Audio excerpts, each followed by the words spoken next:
Hello and welcome to another edition of the Adopt the Block News from the Block.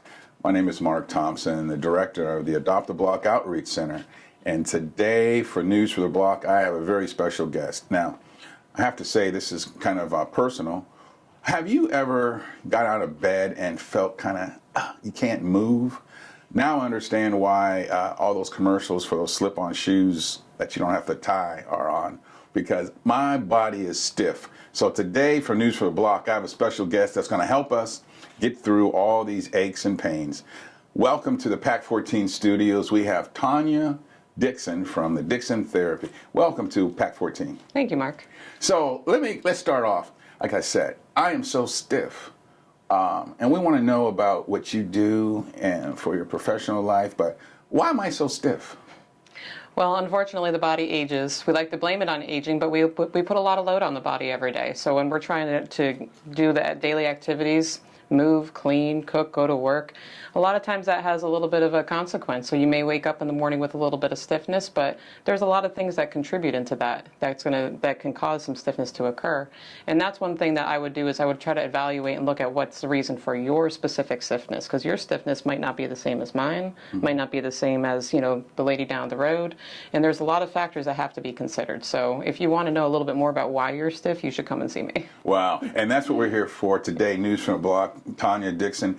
Now, let's introduce you to our audience. So tell us a little bit about yourself and your background. Well, I've been practicing physical therapy for 12 years now. I started on the Eastern Shore, going to Warwick Community College, worked my way through Salisbury University, and then I went to physical therapy school at the University of Maryland Eastern Shore.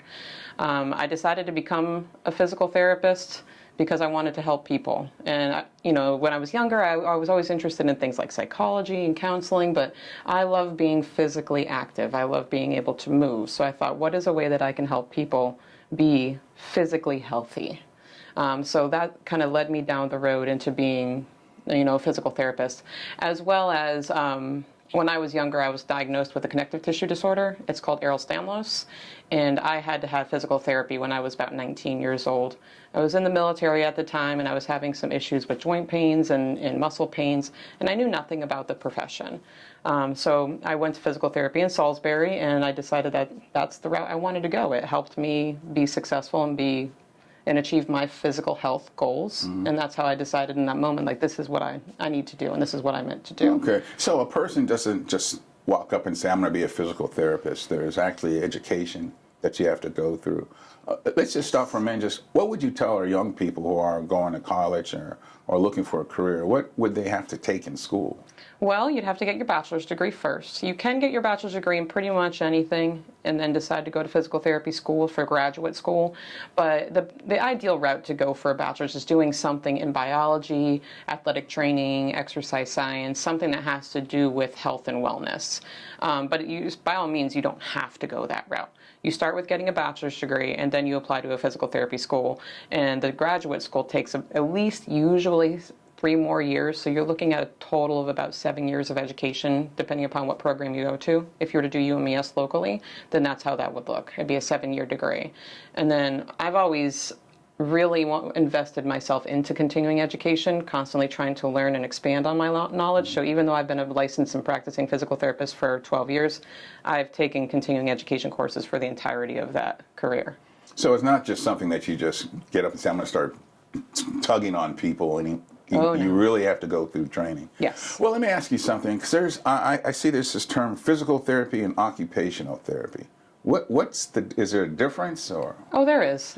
So an occupational therapist is a type of therapist that helps somebody also be physically active, but they're looking at what they need to do on their daily activity or daily lives. So they're called independent ADLs, activities of daily living.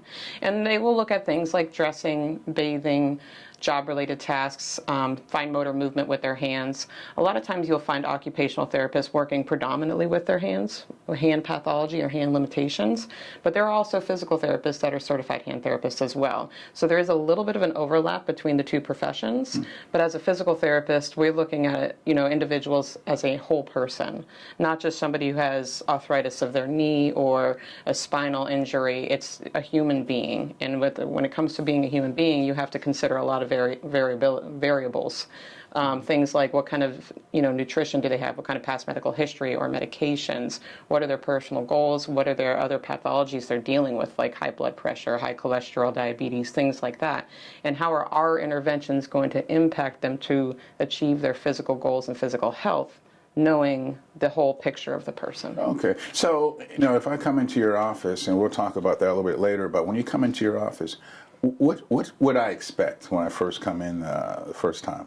Well, hopefully when you first walk into my office, you feel immediately comfortable. I try to set my office up to be a little bit more home comfort, not medical.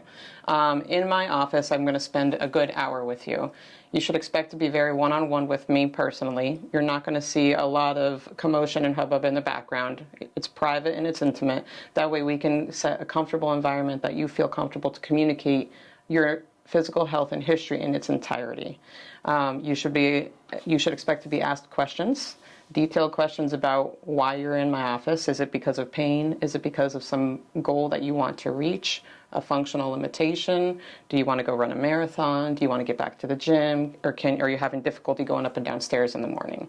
Whatever it is, I'm going to ask a bunch of questions about that. What's the behavior? How does it act? What bothers it? What makes it better? And then that way, once we get through all of our questions, then you can expect to engage in a collaboration with me to come up with what the best plan of action or course of action is to allow you to achieve those goals. That way I'm making sure that I'm addressing your needs and your wants and your ability to do that. Wow. So there's a lot to it. Now, I just thought you just came in and you stretched me a little bit. So again, you come in, you go over the whole program with the person. So what type of equipment would you see in your office? Well, what I currently have are some equipments for exercise and strengthening. It depends because everybody's level of physical activity is different. And there's not one set type of equipment that you need.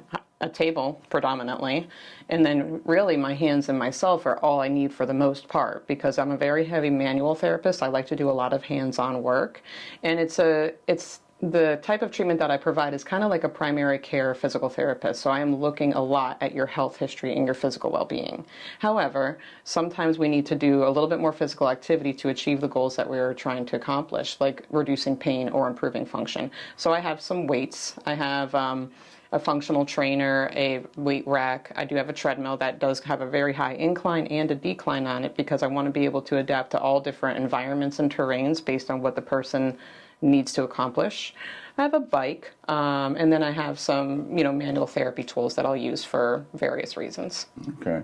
And like I said, it's very personal to me. I have my mom, my aging elderly mom. Sorry, mom. But, I won't give her age, but she doesn't move around that much. And she always talks about she's stiff. And I know you can't diagnose her without seeing her, but when people say they're stiff, what are they saying?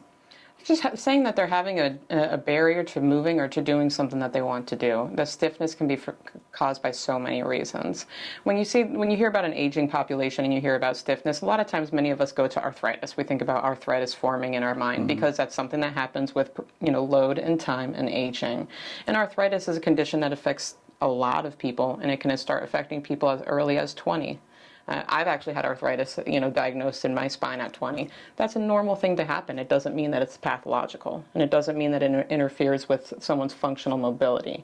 So for somebody like your mom or the aging population that's stiff, finding a way for them to move in a way that doesn't cause, more harm or hurt or fear for that person is what's going to be the most advantageous for them to be able to reduce the stiffness and improve their mobility. And it takes that intimate one-on-one time with the patient to help figure that out, because you can't just go tell somebody, oh, go to the gym, go for a walk, go do this, because that's not appropriate. It's intimidating, and some people don't really know what to do with that. So having some time to have somebody sit there with them and figure out what hurts, what doesn't, and how can I do it in a way that it doesn't hurt and it helps treat me is really advantageous for them. You mentioned something about the gym, and here I go again talking personal. I haven't been to the gym in years. What would you say to someone like me that's never really been to the gym and all of a sudden I want to go and I hit those weights? What should we do first? Well, I would say don't do it that way. Okay. Yeah. So a lot of people want to do that. They decide to make a healthy change in their life and they want to go at it hard or go at it big. And that's not the best way to do it. It's the same concept of fad dieting. If you want to lose weight and you're like, I'm going to go on this extreme diet and I'm going to cut out carbs completely or I'm going to reduce my intake, that doesn't last. So if you were to go to the gym and go big and go hard, it's not likely going to last. And you may also pay for that essentially because your body doesn't have the time to increase its capacity. So if you haven't gone to the gym in a long period of time, the load that you've put on your body has reduced, therefore it reduces its capacity. Now you want to go to the gym and make a healthy choice to improve. You have to increase load in a gradual way so that your body has time to adapt and build its capacity. So if you're confident and comfortable to go to the gym and do some exercise, I would say dose it small and then make it gradual. Gradually increase the number of times you go or how long you spend or what kind of activities or weights you use. And if you don't know what you're doing, you can always talk to the gym themselves and see if they can do a consultation, a free personal training session, or you can always come and see somebody like myself as your local physical therapist to discuss what your actual goals are. What do you want to strengthen, what do you want to accomplish, and what's the safest way to do that? Well, I was going to ask you that. So coming to you first before we exercise, like I said, jump right into it. You would sit down with us, and what would the plan be for me to come in and talk to you? Well, the plan that we would make, or the plan to actually schedule coming in and talking. Well, me coming in to say I want to go to the gym, what would you say to me? Well, I would start to say, what's your goals for that? What do you want to accomplish? Are you trying to increase your strength? Are you trying to just be physically active? Do you notice that you need to improve your cardiovascular endurance? What's your previous experience with the gym? What have you done before? What do you enjoy doing? Because that's one of the biggest things I use with my patients when I'm trying to advocate for them to be physically active and healthy. And everybody needs to exercise. We as a society need to exercise more. There's just people who just don't like to exercise, or they don't like the gym, or they don't like that environment. So what's the most important is if I'm going to advocate for somebody to be physically active, I need to find out what they enjoy. Because if they don't enjoy it, they're not going to keep doing it. So no matter what the reason is that you're in my office, whether it's for pain, whether it's for physical activity, you have a goal you want to reach, I'm still asking you a ton of questions because I need to know you.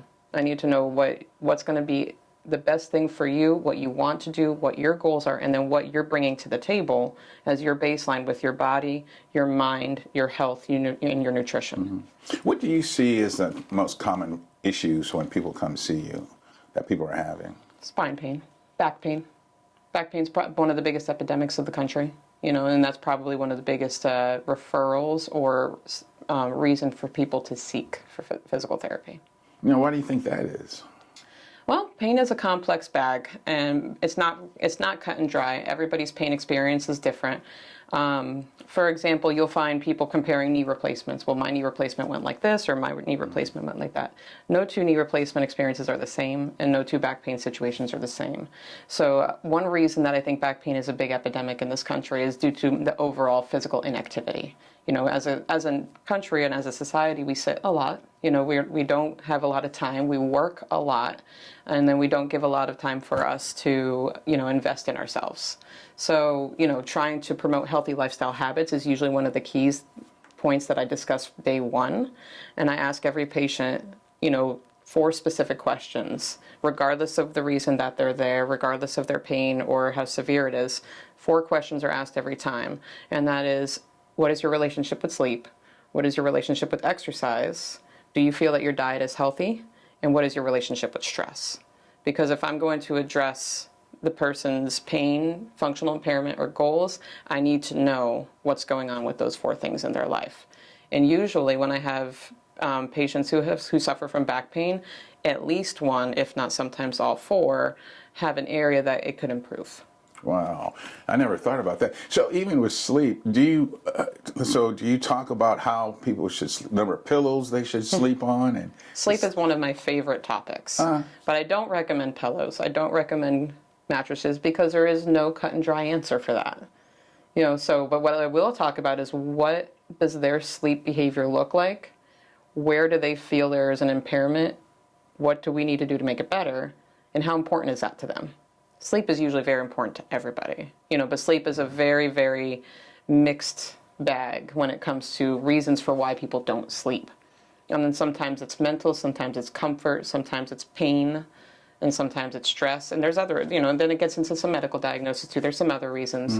But really where I go first is figuring out where they feel the biggest impairment is, so that I know where to go. If it's comfort and pain because of the pillow or the mattress, then I'm looking at them, not their pillow or mattress, to see what is contributing to that. Sometimes we go into sleep positions, sometimes we go into things like that, but that's not the answer. There's no perfect answer to say this is the mattress for you or this is the pillow for you. It's more of what's going on with you that means that you can't sleep on that mattress. Wow, I never considered that one. What about medicine? All these pills that are on the market, what's your opinion about taking these pain pills? Well, I'm trying to get everybody as much away from that as I can. So I strive to practice to treat people's pain, impairments, and functional limitations without medicine, injection, and surgery. One of my favorite topics to get for a patient is to have somebody who is on the schedule for surgery and see if I can't get them into my office first and get them to cancel that surgery. Wow. So medication, injections, and surgery are things that I'm trying my hardest to get the people away from, because nobody wants them. They just want to feel better. And then, people are willing to do what they need to do that. But people don't like putting foreign substances in their body. They don't want to have shots. They don't want to go on the operating table. Things like that are scary. So if there's other ways to accomplish what they need to improve their function and their quality of life without it, I love to have them in my office willing to give it a try. So come to you before you seek the surgery and things like that. What about the ones that have already gotten the surgery on the backs and the knees? Do they still come to you for physical therapy? Absolutely, absolutely. Because they did their surgery on their back or their knee, as you said, and now they need to get back to their goals of what they were trying to accomplish. So then they need to come back. Occasionally, there's times where people might have a surgery and that was it. That's all they needed, and they've met their goals. That does happen sometimes. It depends on the situation. But there's many times that, after you're recovering from a surgery, you still have to do something to heal and rehab and get back to your goals. So yeah, I'll see them after as well. Okay. Now, we always bring this up with the cost of medicine and going to the doctors. Come and see someone like you. What do they need to have? Medicaid, Medicare, insurance, Blue Cross? I mean, what's the steps for coming to see you with insurance or payment? So Maryland is a direct access state, and what that means is that you can seek physical therapy services, evaluation, or treatment without a referral from a physician. Anybody can go and do that. Now, I designed my company as an out-of-network provider, and what that means is that I don't participate with insurances. So we are a predominantly cash-based company, and the reason for that is because I want to work for the patient. I want to service the patient. I don't want to work for the insurance company. I don't want the insurance company to dictate what I can and cannot do for my patient, or tell the patient whether or not they're allowed to have access. Because if you have Medicaid or if you have Medicare, then because of the insurance, you do need the referral for Medicaid, or you need a doctor to sign off on your plan of care because your insurance is paying for it. If you wanted to go, if you have Blue Cross Blue Shield, you don't need the referral, but then Blue Cross Blue Shield or whatever, I don't want to throw too many names of insurance companies because every policy is different, but some might say, well, oh, you want to do dry needling, well, we don't cover that service. So you have to pay out of pocket for that, in addition to you paying your premiums, in addition to you paying your copay. And you need to be seen 3 times a week for 6 weeks, which is an astronomical amount of visits and a big sacrifice on your personal time, because as we said, we're all busy. We work and we have families. We don't have time to go see a therapist 3 times a week for 6 weeks. That's 3 hours a week. That's a big sacrifice. So I designed my company to be an out-of-network provider for these reasons. That way I can spend a full hour of my one-on-one time with them, not overbooking, not bringing multiple patients in at the same time and spending 10 minutes with one, 15 minutes with another. You get undivided attention with me. Because we spend that full hour, we're able to really dive deep into what your goals are and what your impairment or limitations or whatever it is that you're there for, and set goals that we're going to work on together. Because we did that, now I only really need to see you maybe once a week. So now that you've freed up 2 hours of your life, and you've been paying 3 copays a week to come see, so instead of paying 3 copays, you pay 1 visit for cash. And then if you have out-of-network benefits, then you can always submit your receipt that you get from me to your insurance for reimbursement. That's based on your policy, though. Okay, well, that's good to know for people. So again, you've been in this business for how long as a physical therapist? Over 12 years. 12 years, so you're not new to it. Someone to see you, how would they go about? They just go. How would they reach you? And where's your office? So my office is located on Tilghman Road. It's over where the MVA is on the other side. If anybody is familiar where the old Kmart was, but it's the Oak Ridge Baptist Complex. I'm right in there next to Olympia Fitness, Life Touch Photo, and then there's Downtown Bridal and the new Junior Achievement where that's being located. So you're right there. So is it open now? It's open now. So I think there's something special coming up soon. Why don't you tell us about that? So I am having a grand opening event. It's scheduled for August 21st. It's a Monday evening at 5:30. What's special about the grand opening event is that it's a charitable event. I'm the treasurer on the board of directors for DILA, the Deaf Independent Living Association. And this non-for-profit organization means a lot to me and my family, predominantly because my husband is deaf. He does wear hearing aids, and his hearing aids help him hear some, but it's very limited. Communication has always been, a struggle for him and for the rest of my family. So, we decided that we wanted to learn sign language to start being able to communicate better. We learned sign language through an interpreter at DILA who became a very dear friend. So then I got to learn more about the organization and see that these people had a lot of need. It's another non-for-profit organization where there's individuals who are rather low income, or they could be in need of medical, physical services, clothes, food, anything. And funds are limited, as most non-for-profits can attest to. So I started to get very active with that organization and trying to just raise funds, get donations, things like that. Eventually, because of my role as a physical therapist and being able to help with physical needs, ADA accommodations and assessment, they invited me to join their board of directors. And then because of some business background, they invited me to become their treasurer. So my role with them grew over the year. And now that I have this opportunity to celebrate something very dear and personal to me and make it advantageous to them to raise funds. So it's a grand opening event for my business, but the premise of it is to have donations and giveaways from local businesses and from myself for raffling to raise funds for DILA. So I'm really excited about that. My donation is a 55-inch TV, so hopefully people come and buy some raffle tickets. They're only $5 a ticket and enter to win a TV. But I have other local businesses already donating. So I know one for sure is Brick Room. They've given me some gift cards for people, and there's a few more coming. But until I have the actual final answer from them, I'll wait to share them. Wow, this is exciting. Yeah. Again, this is Mark Thompson. I'm the director of the Adopt the Block Outreach Center, and we're here in the PAC 14 studios with Tanya Dickson of Dickson Physical Therapy, and we're going to have all this information at the bottom of the screen for you at the end of this show on how you can make arrangements and contact her. Before we go, is there anything else you'd like to say to the people in the community about physical therapy? Sometimes it probably gets a bad rap, but what would you say to someone that's going through problems with their knees or backs? What would you say to them right now? Well, if anybody has ever had a negative experience with physical therapy, I would tell them to try to keep as open of a mind as you can, because no two experiences are the same. They can apply the same concept as if they go to two different doctors, two different restaurants. It's not always going to be the same. In my company, I strive it to be very different. So what I would love to say to the community is have one physical therapist. We have one doctor, we have one dentist, sometimes we have one chiropractor. Why not have a physical therapist? And that person be your person. So if your experience with physical therapy is to go into a clinic and see a different person every time and basically have the feeling like you're a number, then seek somewhere else. Seek somewhere where it can be that you are one-on-one with that person. They know you, they know your goals, and they're attentive to you. If you feel comfortable with them and you're confident that you're reaching your goals, then you're in the right place, no matter who that person is. Okay. So that is possible in the profession. And if they have that, then a lot of times that will greatly reduce healthcare costs, time out of work or disability, doctor's visits, and time. So. Okay.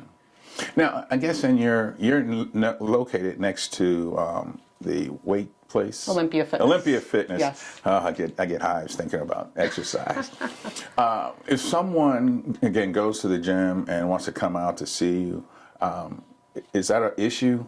Will you take them right away, or do they have to? If I can accommodate, I try to stay very flexible. Granted, if I have another patient scheduled at that time, they'll have to wait around that, because I will never interfere with another person's time with me. But I'm very adaptable. And I've had patients who have had emergency needs, like if they're, working as a first responder or something in that line of field, and they have something happen that they feel is going to impair with their ability to do their work. I've even gone in on the weekends and seen them. I'm very accessible. People they'll have my cell phone number, email, social media. They can reach out to me whenever they need. I try to be very responsive and fit them in when I can. Okay. And again, we're here with Tanya Dickson from Dickson Physical Therapy. We'll have the contact information. And one more time, when is your grand opening? August 21st, which is a Monday evening at 5:30. Okay. And again, I know it's special to you with the nonprofit that you're working with. What was the name again? The Deaf Independent Living Association. They go by DILA. DILA. Okay. And again, so if someone was hearing impaired coming into your office, would they still feel comfortable? I would like to believe that they would feel very comfortable. Do you know sign language? I do. You do? Yeah. How would you say goodbye? I'll put you on the spot. How would you say goodbye? Oh, That's great. Of course. I could say good morning. Good morning. Yeah. And what else? I'm pretty interested in that. What else do you know? I would just say, hey, how are you? Or I would say, how are you feeling today? Do you have pain? Where's your pain? How much pain do you have? Is it 1 to 10? So there's a lot that I can do. However, I am not a certified interpreter, so I can do basic communication. I communicate with my husband effectively. I can communicate with the deaf community to a degree. If somebody was deaf and in my office, I would be providing a certified interpreter for that person, just because I can't assume that I understand them 100% or they understand me, and they have a right to full communication. All right. So, well, there you go. Tanya Dickson from Dickson Physical Therapy. Thank you for joining us today. And again, thank you for joining us from News from the Block. My name is again Mark Thompson. I'm the director of the Adopt the Block Outreach Center, which is almost complete. We just want to give a shout out to the Maryland Food Bank at this time for providing the food that we do every first and third Saturday of the month. And again, if people need food in the community, we're still located at the Emmanuel Wesleyan Church, 217 Beagland Park Drive. But on the first and third Saturday of the month, come by at 8:30. You don't need to show anything. We just ask for your name, and then you just come in and get food for your family. But we're open every first and third Saturday from 8:30 to 11. And we're just looking forward to our 818 Benny Street location, which should be ready.